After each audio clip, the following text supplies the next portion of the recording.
요한복음 9장 39절 말씀부터 제가 봉독해 드립니다. 예수께서 가라사대 내가 심판하러 이 세상에 왔으니 보지 못하는 자들은 보게 하고 보는 자들은 소경되게 하려 함이라 하시니 바리새인 중에 예수와 함께 있던 자들이 이 말씀을 듣고 가로되 우리도 소경인가? 예수께서 가라사대 너희가 소경되었다면 죄가 없으려니와. 우리 함께 읽겠습니다. 본다고 하니 너희 죄가 그저 있느니라. 기도하십시다.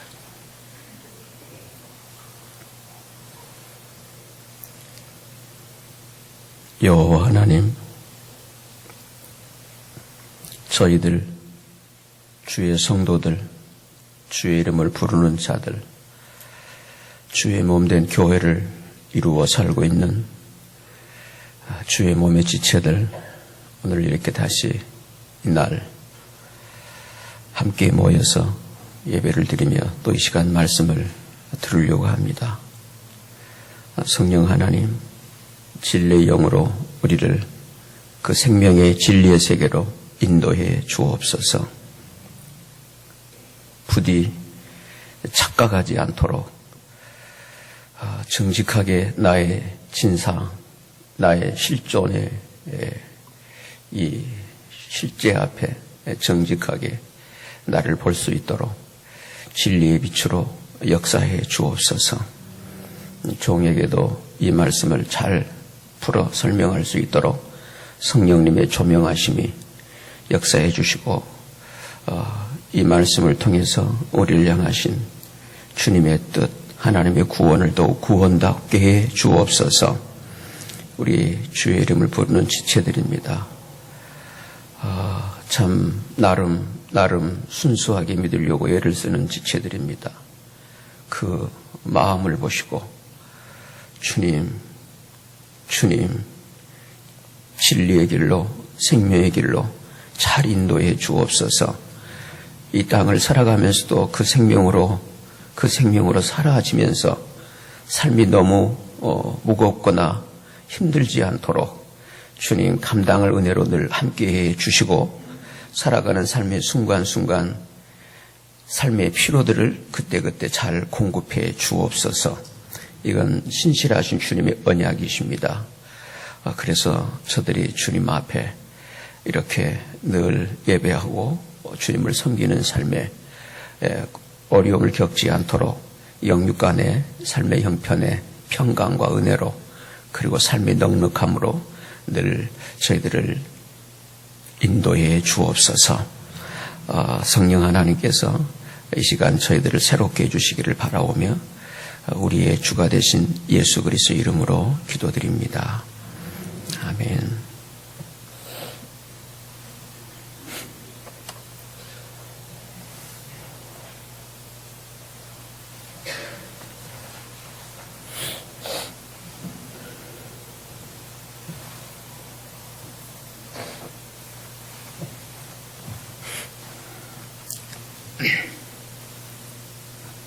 제목이 장애의 섭리, 그렇죠. 제목이 좀 무거웠어요. 그래서 제목 가지고 많이 씨름했는데 오늘 아침 새벽에 이 제목으로 좀 바꿨습니다. 그러니까 오늘 본문 성경은 제목 잡기가 쉽지 않는 그런 본문이기도 합니다. 요한복음 전체 9장의 내용인데요. 우리 사람은 누구나 문제를 가지고 태어납니다.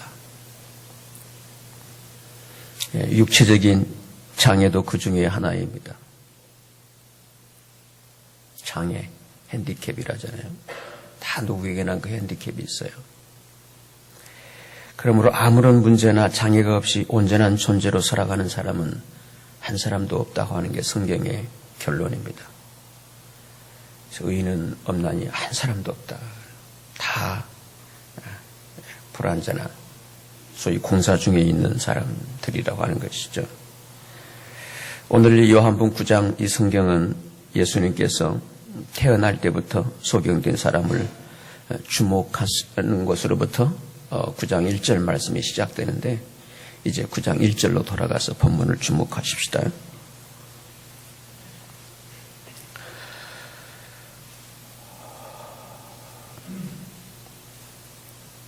1절 말씀 우리 함께 읽습니다. 시작. 예수께서 길 가실 때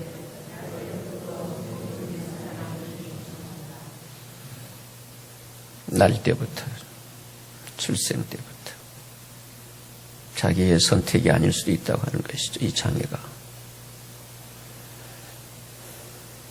운명이라는 것이죠. 소경 장애죠.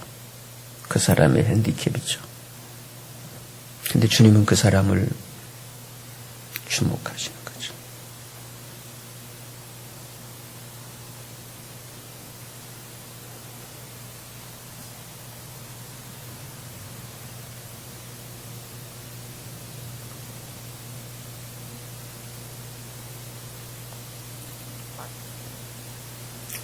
예수님께서 주목하신 그 소경은 빛이란 존재해 본 적이 없고요.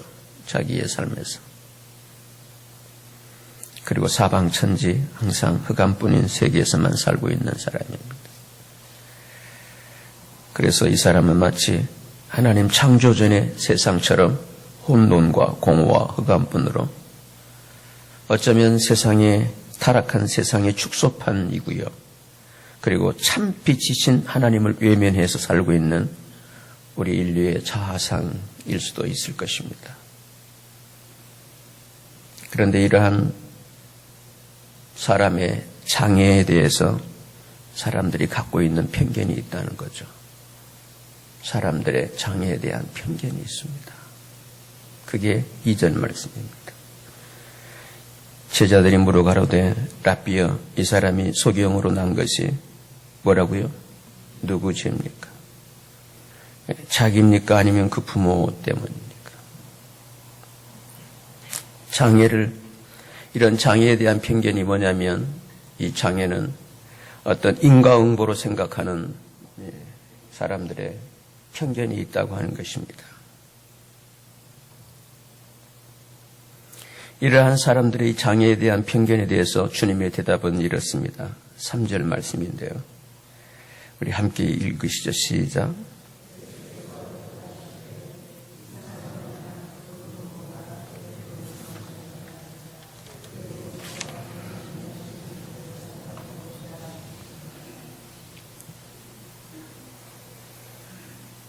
이 사람이나 그 부모가 죄를 범한 것이 아니다. 그에게서 하나님의 하시는 일을 어떻게 해요?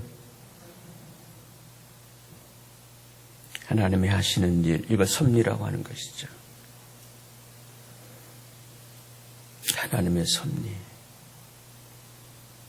장애가 없지는 그를 향한 하나님의 일이 진행될 수가 없어서, 완성될 수가 없어서 우리 각자에 있는 모든 사람이 가지고 있는 이 장애, 그게 유형이든 무형이든 그게 외면의 장애이든 내면의 장애이든 그렇습니다. 하나님의 섭리를 위한 선택사항이 아니라 필수적이라는 것입니다.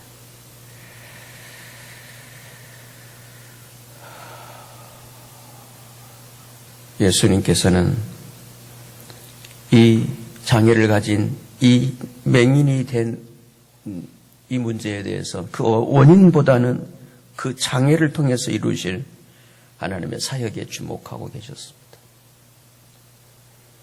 이게 바로 그 장애인을 보고 있는 주님의 밝고 맑은 좋은 시선이었습니다. 좋은 시선이었습니다. 오늘 또 좋은 시선을 가진 분들은 이럴 겁니다. 원인 분석하려고 하지 않고 이루실 하나님의 일을 바라보는 것이죠. 편견을 갖고 대하는 게 아니라 이루실 하나님의 섭리로 보는 것이죠.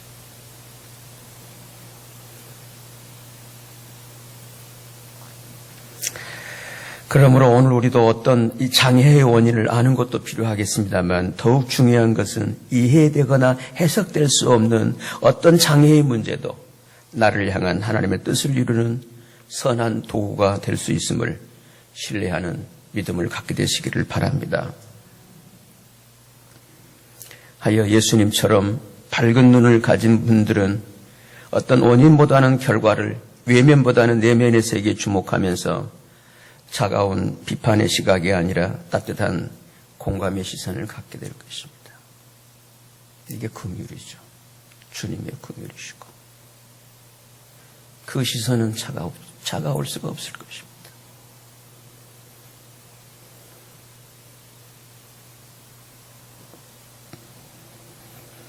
이 소경을 이렇게 따뜻한 시선으로 계속적으로 주목하시던 예수님께서 이렇게 말씀을 하세요.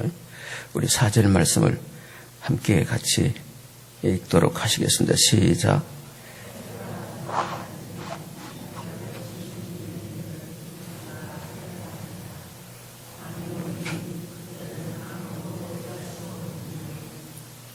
(5절은) 제가 읽겠습니다. 내가 세상에 있는 동안에는 세상에 뭐라고요? 빛이다. 빛이다. 따라합시다. 빛이다. 알게 한다고 하는 것이죠. 빛의 반대는 어둠이에요. 어둠은 모른다는 거죠. 무지죠. 빛이라는 건 알게 한다는, 깨우친다는 거죠. 깨우치는 것이죠.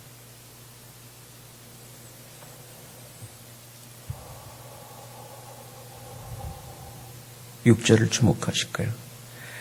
이 말씀을 하시고 땅에 침을 뱉어 진흙을 이겨 그의 눈에 바르시고 이르시되 실로암 못에 가서 씻으라 하시니 실로암은 번역하면 보냄을 받았다는 뜻이라.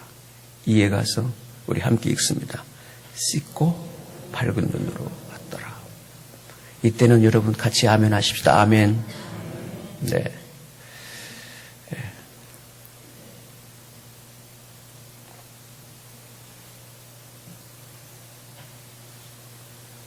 침으로 진흙을 이겨 주님은 그의 눈에 바르셨습니다.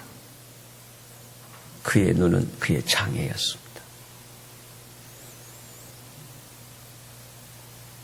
그의 장애를 해결하기 위해서 주님은 침으로 진흙을 이겨 바르셨습니다. 침은 주님의 입에서 나오는 일종의 신성이죠. 진흙은 우리의 육체의 자아 세계 실태, 자아 진상입니다. 그걸 이기셨습니다. 그리고 바르셨습니다. 눈의 장애. 발랐다는 것은 성령의 기름 부으심과 똑같은 단어예요. 성령님의 기름 부으심이 역사할 때 눈이 열린 것입니다. 그래서 하나님께서 흙으로 사람을 창조하셨듯이 그 소경의 어두움을, 장애를 극복하기 위한 하나님의 새 창조 사역. 이 내용입니다. 그러므로 진흙은 인간의 실존적 자아를 의미할 것이죠. 인간은 진흙덩이, 흙덩이에 지나지 않죠. 그리고 침은 주님의 입에서 나오는 말씀입니다. 따라서 침으로 진흙을 이겨 눈에 발랐다는 것은 주님과의 연합을 의미합니다. 주님과의 연합. 네. 침과 진흙의 만남. 그러므로 우리가 주님의 말씀을 듣고 믿는다고 하는 것은 주님에게 나를 연합시켜 버리는 것입니다. 이걸 동일시라고 합니다. 연합, 동일시. 또는 요즘 영성세계에서는 그걸 합일로 봐요. 합일. 상당히 깊은 수준인데요. 합일로 보는 것입니다. 그렇게 이 동일시된, 연합된 것을, 합일된 걸 씻어내면 밝은 눈으로 새로운 세계를 보는 것입니다. 원리입니다. 영적인 원리입니다. 우리 10절 말씀을 좀 보실까요? 저희가 묻되 그러면 내 눈이 어떻게 떠졌느냐? 그가 이렇게 대답을 합니다. 예수로 하는 누가요? 그 사람. 그 지금까지 사람으로 알고 있는 거죠. 그 사람이 진흙을 이겨 내 눈에 바르고 나더러 실로아미가 씻으라 하기에 가서 어떻게 해요? 씻었더니 보게 되었다.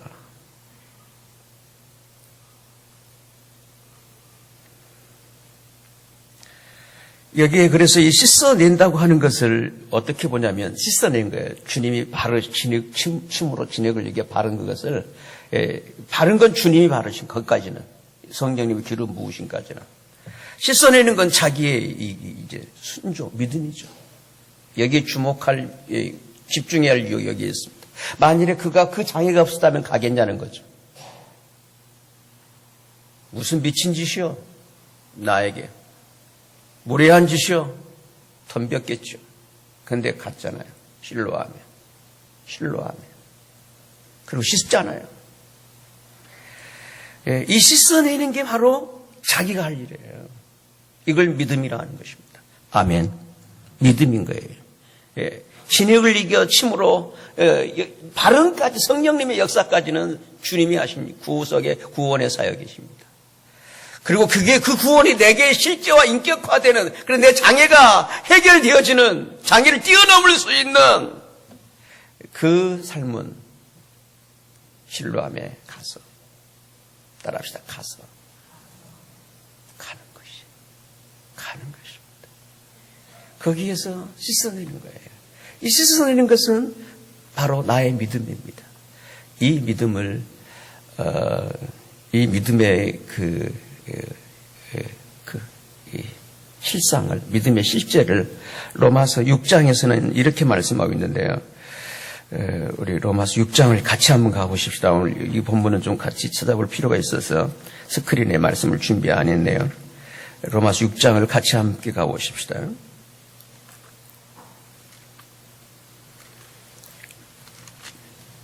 신약성경 246쪽입니다.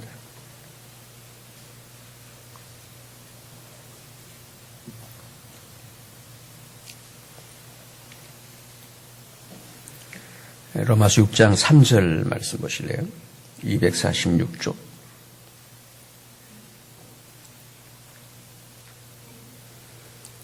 (6장 3절입니다) 무릇 그리스도 예수와 어떻게 해서요? 합하야. 이게 합하야. 이겁니다. 합일, 연합, 합하. 신앙의 사건, 믿음의 사건은 주님과 나를 합해버리는 것입니다. 뭘로요? 믿음으로입니다. 믿음으로. 그 믿음으로 합하기 위해서는 그 내용을 알아야겠죠. 주님이 어떤 분이신가를. 그래서 합하야. 그 합하는 걸 세례라고 그래요. 세례. 물 씻음이지, 이게. 물 씻음입니다. 물 아래에 있는 겁니다. 세례를 받은 줄을, 합하야 세례를 받은 줄을 알지 못하느냐. 이거 지금 내가 어느 날 받은 물세례가 아니라 주님과 함께 받았다는 거예요. 합해서. 그 물로 씻김을 받았다는 거예요. 주님의 세례. 거기에 내가 합해졌다는 것이죠. 4절 말씀 보실래요? 그러므로 우리가 그의 죽으심과 어떻게 해서요? 합하여. 연합이죠. 연합해서. 오늘 이 시간 이 말씀을 들으면서도 다시 또 확인하고 기억하셔서 그 죽으심에 연합되시기를 바랍니다. 아멘. 그러면 눈이 열립니다. 아멘. 이거예요, 여러분. 내가 가지고 있는 장애는 나의 선천성이에요. 나의 운명이에요. 피할 수 없는 거죠. 주님은 그거를 해결하기 위해서 빛으로 오신 것이죠. 눈을 띄워주기 위해서. 그 장애를 해결하기 위해서. 그 장애를 벗어나는 길이 뭐냐? 바로 씻는 행위입니다. 씻는 행위가 바로 주님께 합해버렸어. 그거를 그냥 그대로 주님을 내가 누리는 거죠. 주님에 의해서. 주님의 그 물세례, 그 세례에 같이 동참되어 버리는 것이죠. 그래서 4절이 그 말씀입니다. 그러므로 우리가 그의 죽으심과 합하여 연합하여 뭘 받음으로? 세례. 그거예요, 여러분. 이거예요. 예. 이건 영적인 세례입니다, 여러분. 예. 완전히 그 주님의 죽으심에 내가 딱 그냥 합일되어 버리는 거예요. 그러면 그게 그 시스템이 이루어지는 거예요. 그게 그 죽으심이, 주님의 죽으심이 내게 유효하게 역사한다는 것이죠. 세례를 받음으로 그와 함께 장사되었나니, 그와 함께 따라합시다. 그와 함께 죽은 것입니다. 주님의 죽으심에 나도 함께 죽은 것입니다.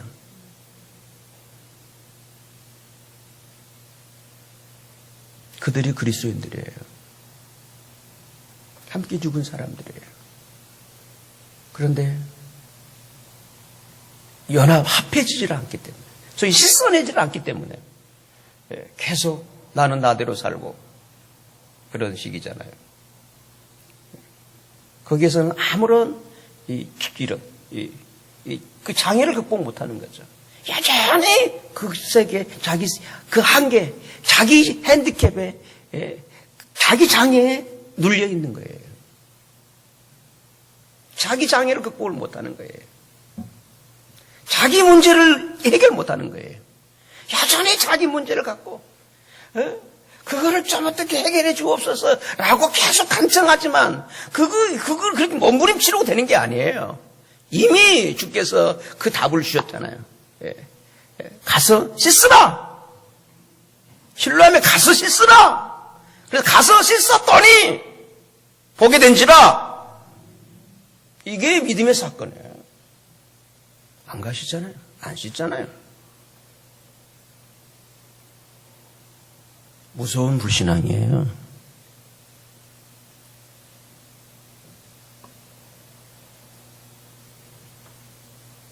다시 보실래요? 4절에 함께 장사되었나니 그것은 아버지 영광으로 말미암아 그리스도를 죽은 자 가운데 살리신 것 같이 우리로 또한 무슨 생명? 새 생명 가운데서 어떻게 해요? 행하게 새로운 생명, 새로운 창조 가운데 살게 하기 위함이라는 거죠.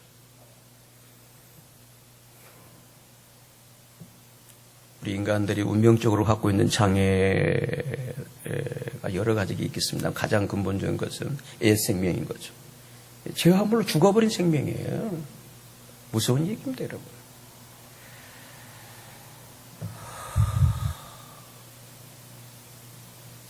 정말 심각한 장애를 갖고 인간들은 태어나는 것입니다. 그런데 그러한 인간, 를 새롭게, 그 새 창조에, 새 생명 가운데 살게 하기 위함이라는 거죠. 모쪼록 새 생명이신 주님을 사는 은혜가 있게 되시기를 바랍니다. 주님에 의해서, 그러니까, 나로 살면 이건 장애를 극복 못한다니까요. 눌림이죠. 다 핸디캡이에요. 한계가 있는 거예요. 거기에는요. 되어서는 되는 것 때문에 힘들고, 안 돼서는 안 되는 것 때문에 힘드는 거예요. 내 존재의 한계 때문입니다. 이게 장애라는 거예요. 누구에게나 있습니다. 신체적인 장애도 있겠고요. 성격적인 장애도 있겠고요. 다 있습니다. 그거를 탓해서 왜 나는 이렇게 태어났을까? 아니라니까요. 하나님의 새로운 창조를 위해서 그 장애가 있고 그 장애를 통해서 나를 향한 그 일을 이루시려고 하는 하나님의 뜻이 있는 것입니다.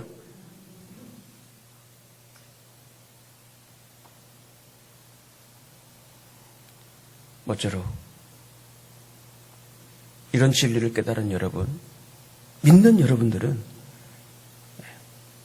주님의 생명으로, 새로운 생명으로 살게 되시기를 바랍니다. 내가 그렇구나. 내가 그렇게 내 장애가 처리됐구나. 내 소경이 그렇게 처리됐구나. 그렇잖아요? 네? 그걸 처리하는 그 현장이 세례라는 거예요. 딱 수장시켜버리는 거예요. 이 수장시켜버리는 행위를 저를 따라합시다. 선포라는 거예요. 너는 끝났다! 가만히 계시면 안 된다니까. 제가 끝났다 선포했잖아요. 여러분도 믿으시면 아멘 하면 함께 합니다. 끝났어요 이미. 지금 하면 의미가 없어요. 한번 이래도 끝나고 저래도 끝날 거니까. 하여튼 그렇습니다. 그게 참 중요한 부분이에요. 참 중요한 부분입니다. 저는 믿음을 꼭 그렇게 봐요. 믿음은 반응이다. 예, 합일이다. 주님이 말씀했어요. 맞아요. 가만히 계시네 또. 네, 추스려서. 네, 다시 또 한 번 말씀을 조금 더 6장 6절을 한번 보실래요? 6장 6절에 5절도 한번 보시면 좋겠네요. 자, 5절도 보시죠. 6장 5절에 만일 우리가 그의 죽으심을 받아 어떻게 됐으면요? 연합한 자가 되었으면 또한 그의 부활을 받아 어떻게 해요? 예, 죽음에 합일됐다면 부활은 이건 기정사실이라는 거죠. 6절입니다. 우리가 알거니와 우리 옛사람이 누구와 함께? 예, 또 함께잖아요. 함께 연합이잖아요. 합일이잖아요. 이게 바로 눈에 발라준 진흙을 그거예요. 그걸 씻어버리는 거예요. 함께 십자가에 못 박힌 것은 죄의 몸이 멸해서 다시는 우리가 죄에게 종노릇 하지 아니하리. 아멘이 7절입니다. 이는 죽은 자가 어디에서 벗어나요? 이 죄가 장애입니다. 모든 사람이 갖고 있는 장애입니다. 의인은 없나 한 사람도 없다는 얘기, 그 진리입니다. 이 장애에서, 이 죄에서 벗어나 어떻게 뭘 얻었다고요? 의롭다 하심 온전케 되었느니라. 예.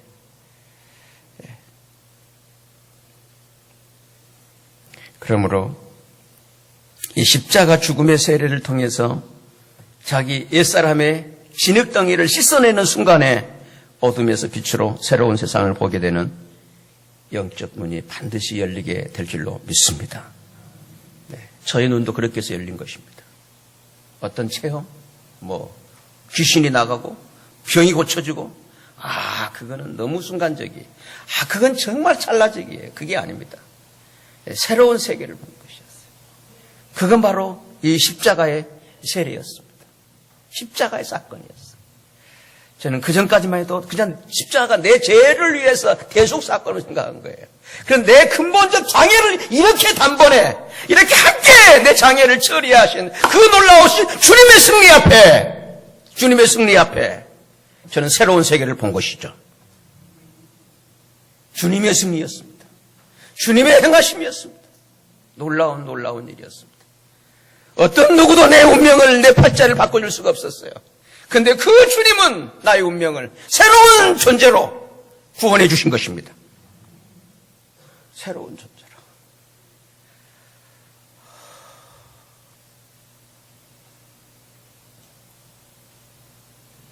운명이 바뀌어진 것이죠. 그래서 예수 그리스도를 믿으면 팔자가 달라집니다. 그래서 이렇게 토정비결이나 이 점을 치면 효과가 없어요. 이 운명과 팔자가 다 이게 소위 리셋됐기 때문에. 리셋을 아시나요? 아시나요? 모르시나요? 당연히 아신다고요. 저는요, 그거 알고 나서요, 이게 진짜 성경적 용어다. 리셋!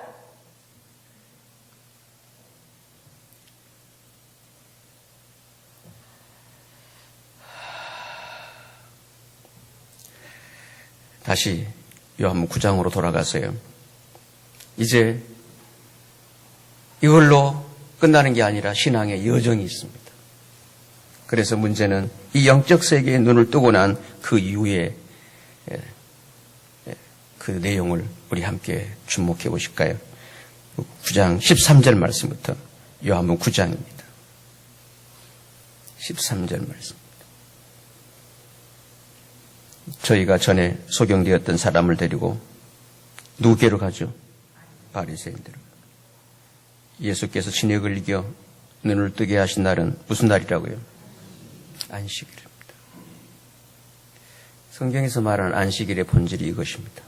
빛을 보는 날입니다. 새로운 생명을 얻는 날입니다. 어떤 날 한 날을 이게 아니죠. 구원의 본질입니다. 15절 볼까요? 그러므로 바리새인들도 그 어떻게 해보게 된 것을 물으니 가로되 그 사람이 진흙을 내 눈에, 그 사람이 예수 그리스도를 말하는 거죠. 진흙을 내 눈에 바르매 내가 어떻게 본다고요? 씻고 보는 거예요. 발랐더니 보는 게 아닙니다. 따라합시다. 씻고 본다. 네. 믿고 본다. 맞죠? 그 말입니다. 믿으시기를 바랍니다. 믿으시기를 바랍니다. 이렇게 놀라운 이 주님의 이 성육신의 이 사건 이루어졌음을 하고 안 믿어요. 안 믿습니다. 그들이 바리새인들이었습니다. 그들이 바로 본다고 하는 사람들입니다. 우리는 다 봐. 다 우리는 알고 있어. 이들입니다. 그러나 이 장애를 가진 이 소경은 아주 있습니다. 장애가 주는 예수 그리스도를 만나기 전까지는 장애가 주는 아픔과 눈물이 많았어요. 그런데 예수 그리스도를 만나서는 그 장애가 나를 이렇게 변장된 축복이라는 걸 발견합니다.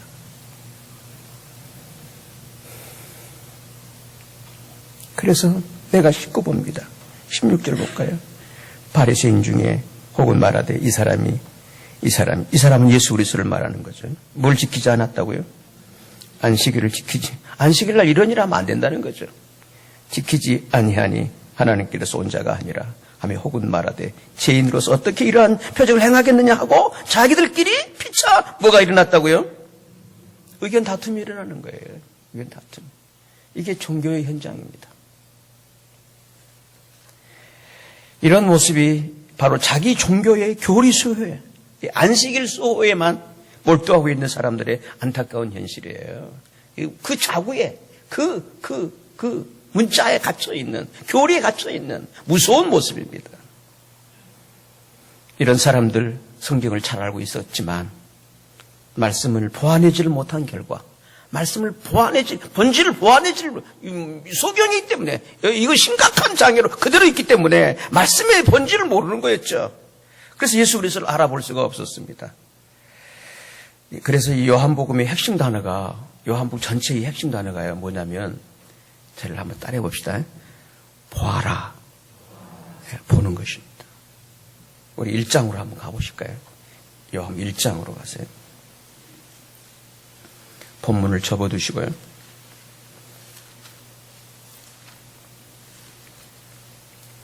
1장 29절부터 보시죠. 29절부터. 이튿날 요한이 예수께서 자기에게 나오심을 보고 가로되 뭐 하라고요? 보라는 거예요. 보아라. 세상 죄를 지고 가는 하나님의 어린 양이다. 그리고 또 우리 38절 한번 보실래요? 38절입니다. 38절. 네. 예수께서 돌이켜 당신을 따르는 걸 보시고 뭐라 가라사대 무엇을 구하느냐 가로되 랍비여 어디 계시노니까 하니 39절입니다. 예수께서 가라사대 어떻게 하라고요? 와 보라. 따라합시다. 와 보라.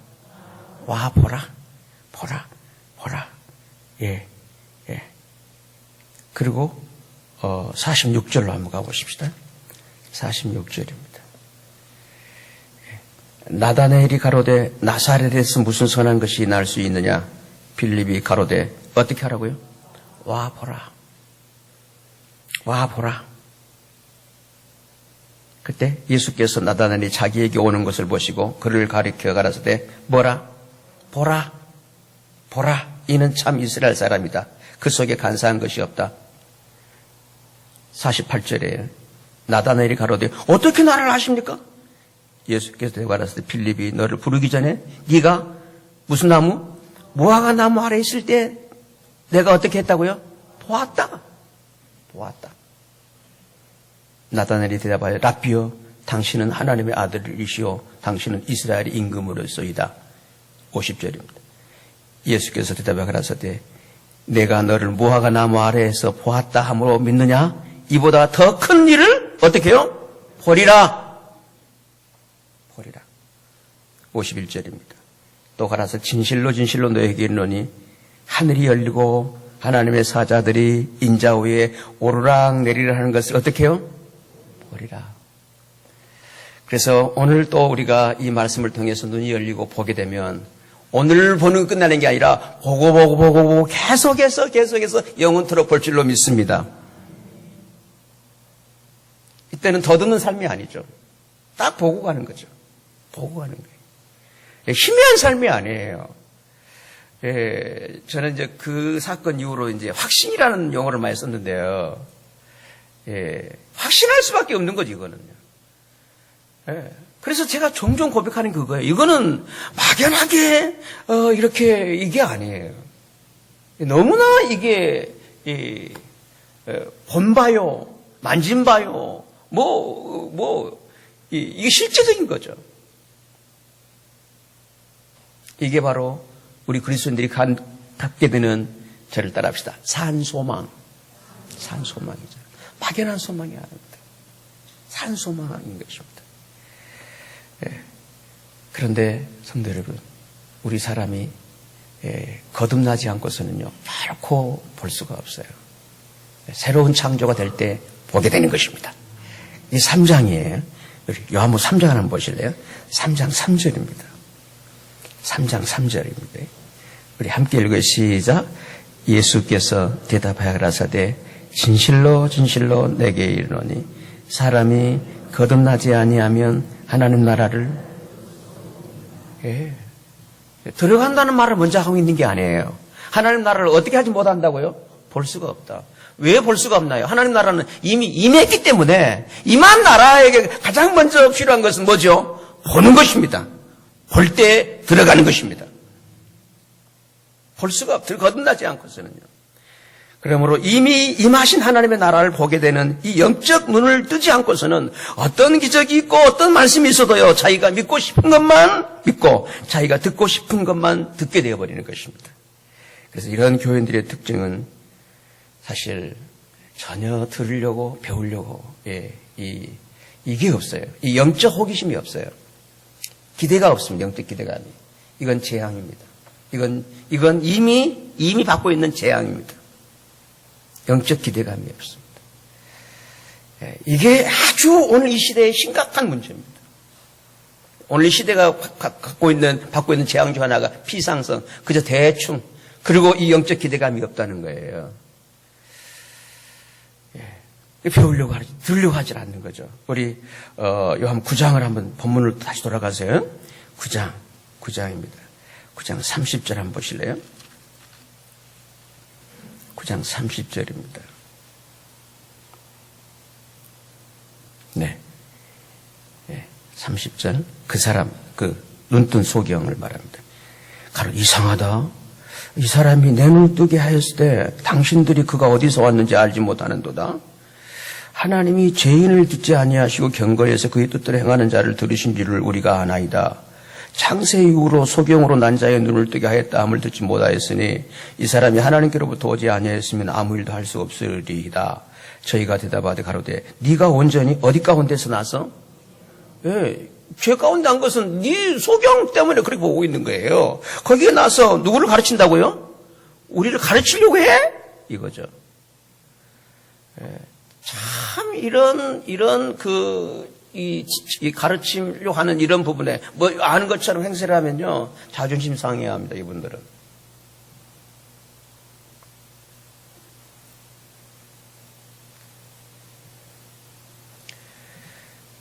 결국 이 새롭게 눈을 뜬 사람은 그 종교의 세계로부터 쫓겨나게 되고요. 그게 이제 바로 여기 우리 34절 맨 마지막에 나왔잖아요. 우리를 가르치려고 하고 이에 어떻게 했다고요? 쫓아내어 보냈다. 쫓아버립니다. 쫓겨나 버립니다. 자기 기존의 세계로부터 쫓겨나게 됩니다. 근데 주님은 그 사람을 찾아오시죠. 35절 말씀입니다. 예수께서 저희가 그 사람을 쫓아냈다는 말을 들으셨더니 그를 만나서 가라사대 네가 인자를 믿느냐? 대답해 가로되 주여 그가 누구오시니까 내가 믿고자 하나이다. 예수께서 가라사대 네가 그를 보았거니와 지금 너와 말하는 자가 누구다? 그인이라. 38절에 어떻게 해요? 가로되 누구여? 주여 내가 어떻게 해요? 믿나이다 하고 절하는지라. 주여 내가 믿습니다. 그래서 그는 관념적이고 추상적인 교리신앙이 아니었어요. 어떤 경우에도 결코 부인할 수 없는 자기 고백의 진리신앙이었습니다. 이런 진리의 신앙의 사람에게 주님께서는 당신이 이 땅에 오신 이유를 밝히고 계시죠. 그게 39절의 말씀입니다. 예수께서 가라사대 내가 심판하러 이 세상에 왔으니 어떤 자들은요, 보지 못하는 자들은 어떻게 해요? 보게 하고 이게 하나님의 구원입니다. 그러나 보는 자들은 어떻게 합니까? 여전히 못 보는 거예요. 본다고 하는 사람들은 소경 암흑 가운데 사는 거예요. 막연함 주상으로. 이게 심판입니다. 하나님의 심판입니다. 그러므로 성도 여러분, 하나님의 구원 사역에서 가장 문제가 되는 것은 외모적인 장애가 있는 소경이 아니라 알고 있고 본다고 하는 사람들입니다. 우리 40절 말씀을 보시죠. 바리새인 중 예수와 함께 있던 자들이 이 말씀을 듣고 하로되 우리도 누구인가? 소경인가? 이때 41절에 이렇게 말씀하십니다. 함께 읽습니다. 시작.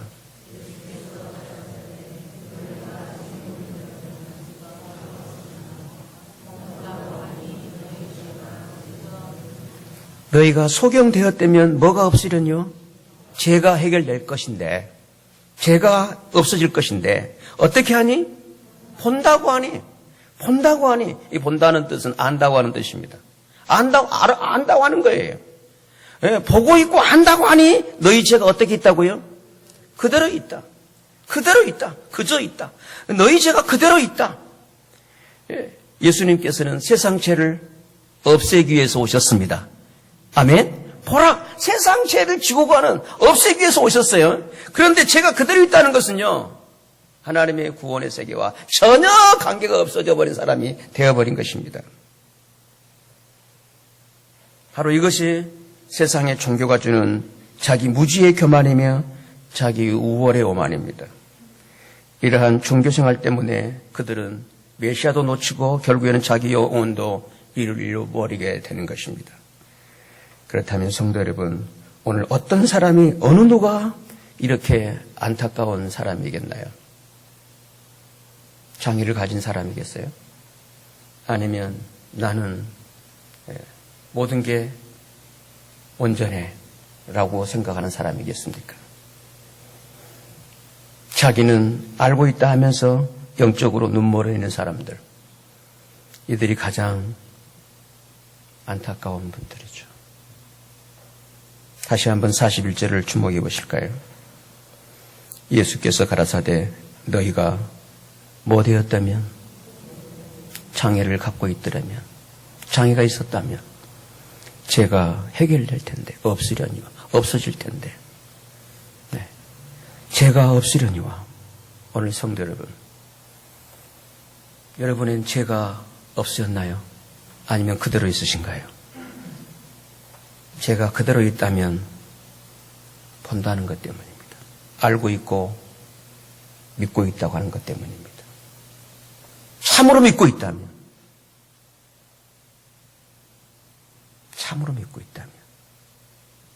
네. 죄가 없어지는 것입니다. 죄가 없어지는 것입니다. 그대로 있는 게 아니에요. 이게 세상 죄를 지워간다는 뜻입니다. 지워간다는 건 옮기는 차원이 아니에요. 주님이 다 처리해버리신 것입니다. 그 은혜를 누리는 거예요.